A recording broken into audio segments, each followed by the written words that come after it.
All right, this is SSL Family Dad, and today we're expanding the flock.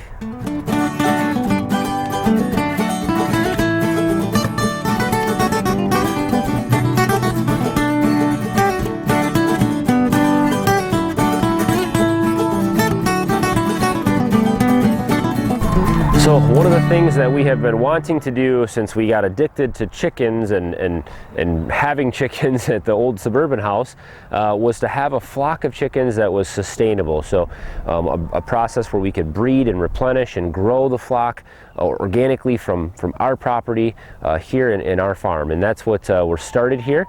This is the beginnings of a kind of a breeding operation that we're going to be doing with the Barred Rock or Plymouth Rock breed of chicken. We may include and start to do other breeds of chicken also, but this is what we've started to do, and this is where we're going to get started. But this is the small setup that we have right now to start breeding and kind of learning and getting the systems and things like that in place. And so let me take you in and show what we've got. So for those of you who have been following along, you will know that this is the actual suburban coop that we had in our small little city lot there. It got transported over here and put into the new farm spot. This area was all cleared out and fenced off. It's a 30 by 40 fenced in area here that's their kind of chicken run, whatever you'd call it.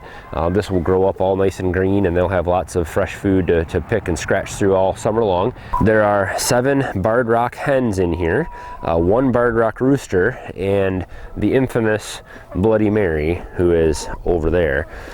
This whole operation was meant to keep these guys all separate and together with a good ratio of roosters to hens, so that we could end up with a good amount of fertilized eggs that we could then incubate and breed our chickens. This is the rooster.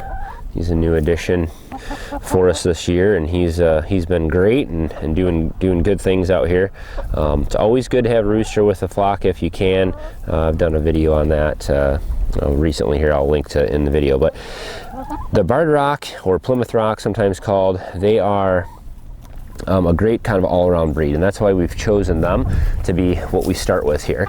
The Barred Rocks are good cold weather birds. They are good moderate to heavy layers. They lay very good. They lay through the cold months pretty well.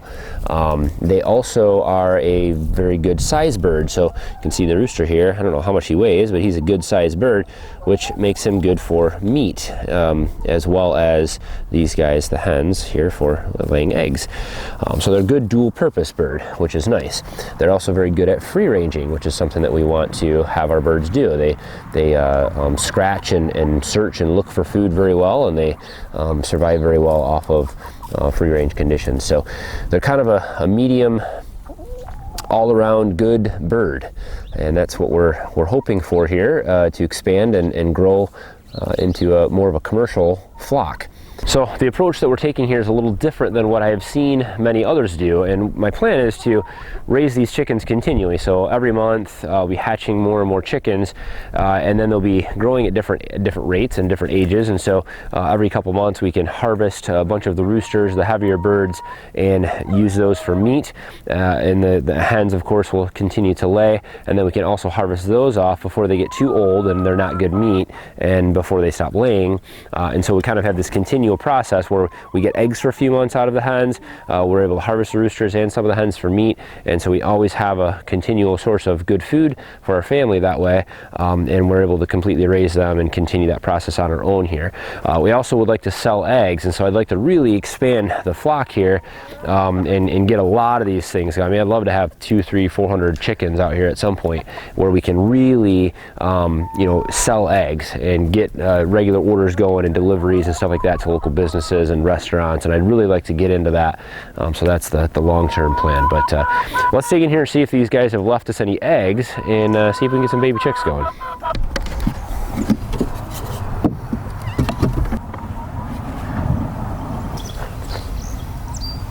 Hey, whoa, holy smokes, cat. You can't go in the chicken coop.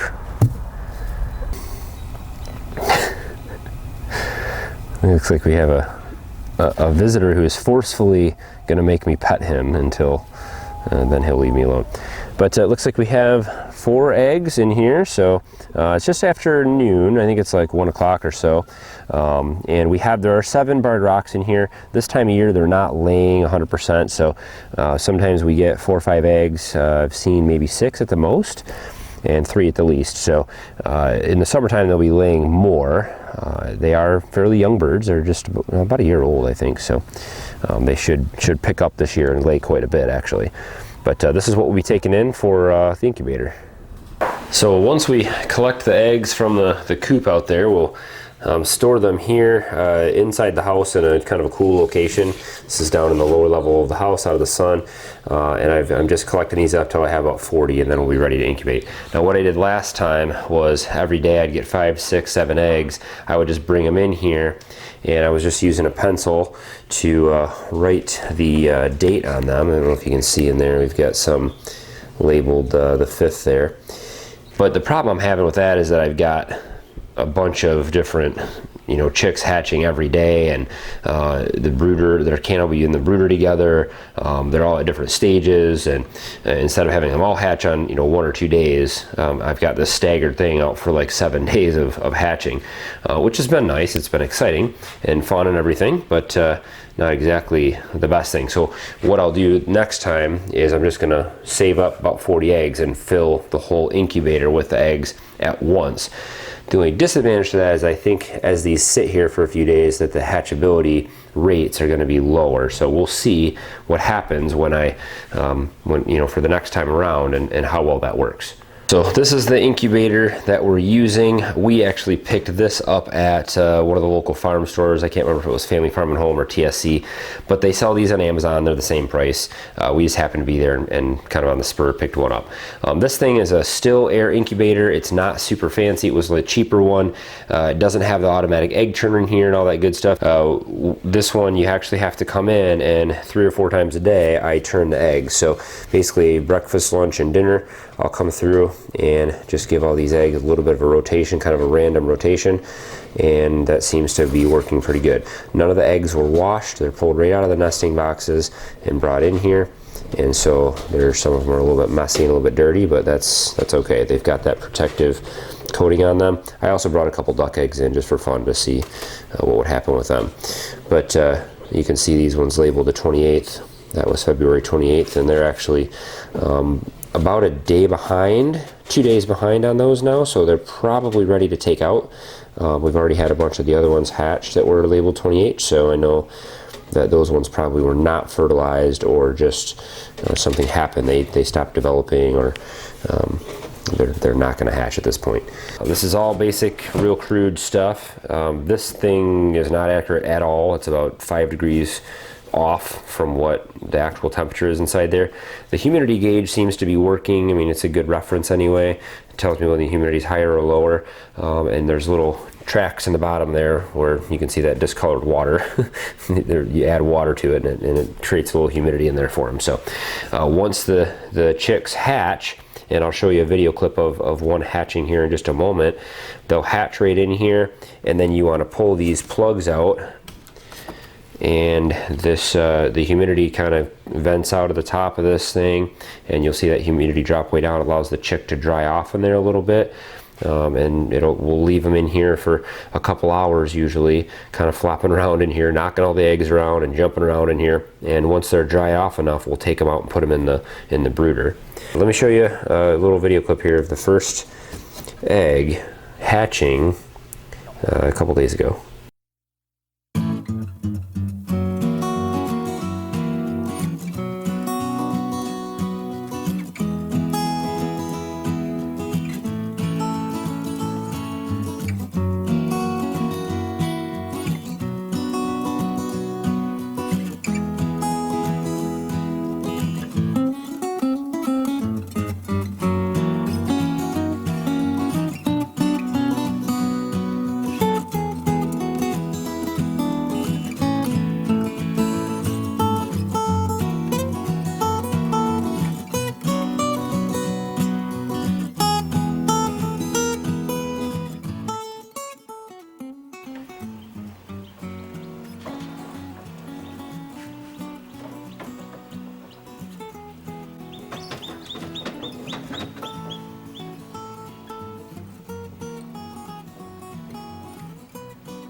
So once the little chicks hatch and they're all dried off, we bring them over. We've got this little brooder separated into two sides, and I apologize about the red colored light. That's just the way the heat lamp is. So this side over here is kind of the nursery, and this is where they'll come in. And this one hatched yesterday night, so he's not been in here 24 hours yet. He'll move over a little bit later today, but we just kind of leave them in here until they're good and dry. Their feathers are looking pretty good. And we'll they give them a little bit of food and show them where the water's at, and they'll kind of get used to things over there, and then we'll put them over to this side. Now this is where the first two birds are that you saw there that hatched the first day, and then two more had hatched since then, and then the fifth one over here on that just hatched last night. So but these guys are doing great. And the heat lamp, you know, the best thing that I have found with these heat lamps is to let them regulate their own temperature. So we keep it real hot on one side right under the light here, and give them a big enough area where they can go over to this corner and get away from that heat. They can come over to this corner and get away from that heat, so they can get warmer or cooler depending on what they need. And that seems to be the best, but generally you want to keep it between 90-95 degrees for the first week or so for the baby chicks. These guys will stay in here for 3 weeks. And then the last 3 weeks I have a spot in the barn for them, and they'll go out there and they'll finish off until they're 6 or 7 weeks old, and then they'll go out to the main flock with the rest of the birds. You know, to us this is kind of what it's all about with homesteading or farming or sustainability, whatever you want to call it. You know, it's about the next generation of animals. It's about you know, these little guys providing eggs for us, providing food for us, helping in the garden, and just doing all kinds of work for us here and partnering with us on the farm. These barred rocks are going to be around for quite some time, and this is also, you know, may turn into a business for us as far as actually breeding and selling the barred rocks or chickens. So we'll see how this goes. It's all kind of a learning process for us. This is the first time that we've hatched out, you know, chickens like this, and so but it's addicting. It's a lot of fun. The same thing with the goats and the pigs. You know, we want to keep raising them. You know, we want to reduce the amount of input that we have from outside sources, right? So we don't want to go and buy new baby chickens every year to increase our flock or replace lost birds. You know, we don't want to have to go buy things from someone else all the time. We want to create our own cycle of life here that we can closely maintain and control. And also it's a lot different when you know, go buy a bunch of chickens from the store for $1 a piece. You know, it's those little lives you seem to not care about as much. When you watch these guys hatch out of an egg, when you've cared for them and turned the eggs 3 times a day and watched over them, and then to wait and see them hatch out and make their first little chirps, you know, this is a life that we've helped to come into the world, and so it's important for us to take good care of it. I've said this before though, with chickens, they're just the best thing to get started. So if you're out there, you know, just looking to get into producing your own food, or just being more sustainable, eating healthier, all the things that we think about when we think about sustainability and homesteading and all those types of things, chickens are by far the best place to start. They're very easy to have. You can have a small backyard flock. If you can have a rooster, you can breed them. If you can partner with a farm in your community that has roosters, you can get fertilized eggs from the farmers and incubate them yourself and raise your own chickens. You know, it's something. There's something to be said about hatching them out yourself. It's been a very rewarding thing for us here. So, thumbs up on the video. As always, guys, please reach down and tap the thumbs up button, and I'd love to hear from you guys. What do you think? Comments down below. As always, thanks for watching. Have a good one.